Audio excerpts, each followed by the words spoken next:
What's going on, everybody? It is me, Ryan A. Moore, and I'm here representing Primal Target here at PAX West 2019. But joining me is the man that's usually on the other side of the camera when he's sleeping. It's Nate. Still here. Yep, you did you played a lot with us this trip so far. This is just day one that we did this, but we got to play a very unique piece of hardware that was announced early. Yeah, I did kind of too. A while ago. It was a complete shock that it had its own booth, had a game playable, but that was Playdate, the new hardware console that's it's how do you describe it? It's so interesting. It uses a little crank, as you guys are going to see in like the little highlight clips. Retro Game Boy. Yeah, it's smaller than a Game Boy.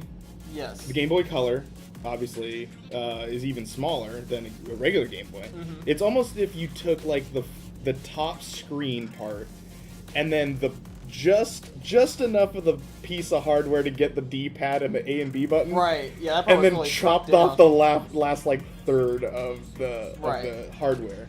Because it feels kind of high tech, but it's also super low tech at the same time. Yeah. So you use a crank to. So we played this game that had something to do with like some time. Yeah, he had to go on a date with his girlfriend or whatever. Right. He was always late. Stages. Yeah, he was always late. Wakes up late or something. And he's supposed to be there at 3 p.m. Which, why is he sleeping at 3 p.m.? And he does this multiple days in a row. All-nighter, I guess. Yeah.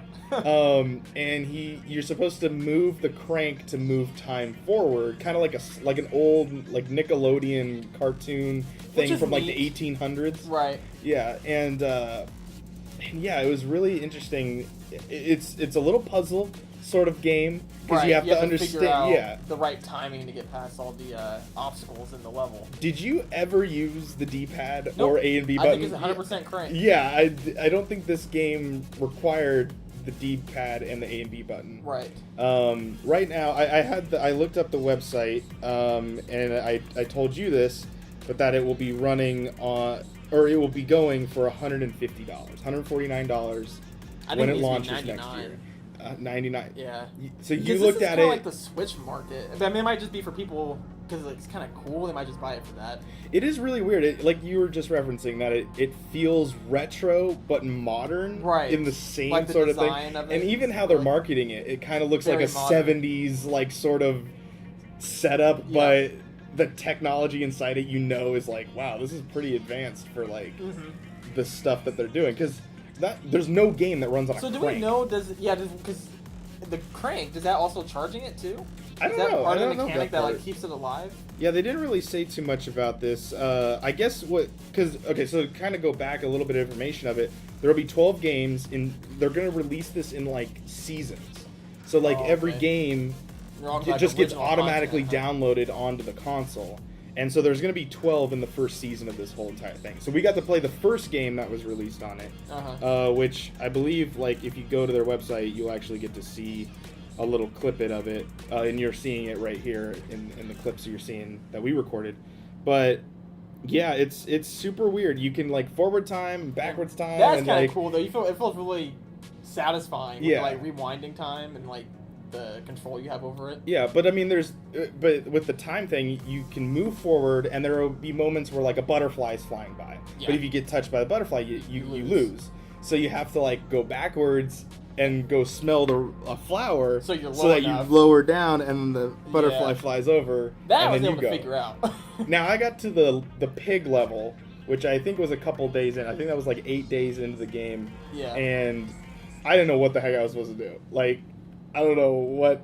But any way to get past that? I have no idea. Past 4, so you got it twice as far as I did. Yeah, there's like birds that show up, and you have to like have them fly through you, and you have to time it. That took me a minute to try and figure out. I'm just looking up information here.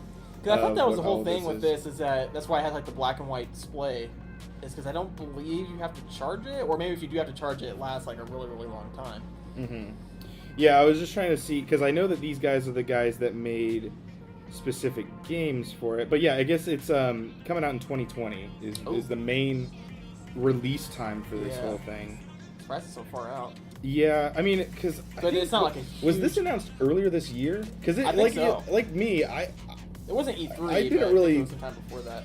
Yeah, like how you were saying, I really forgot about this, right? And then it just kind of seeing it in the corner, it was really. Kind of like one of those. I don't know if it is. I can't remember if it was or not, but one of those Kickstarter type things. Yeah, it almost looks like, but I don't think it is Kickstarted, is it? I don't think it is. Yeah, you just go to their website, you can buy it right now, like I can see it right now. But it's the team that made Firewatch and Untitled Goose Game, which was also on the other side of the wall. Because I was like, oh, Untitled Goose Game is here, but like, I didn't know that they were associated to each other, which is kind of weird. I don't know why I didn't think that. Mm-hmm. But yeah, the guys that made Firewatch and Untitled Goose Game, great game actually. Both of those, they're making this, and it is kind of interesting to see that that's what they're going with. It says for over 20 years. Panic has mostly made Mac and iOS games. 20 years is a long time, and we wanted to try some new things to make the most of what we have. So they're just trying it, and I for one, see how it does. Could be a big success. Yeah.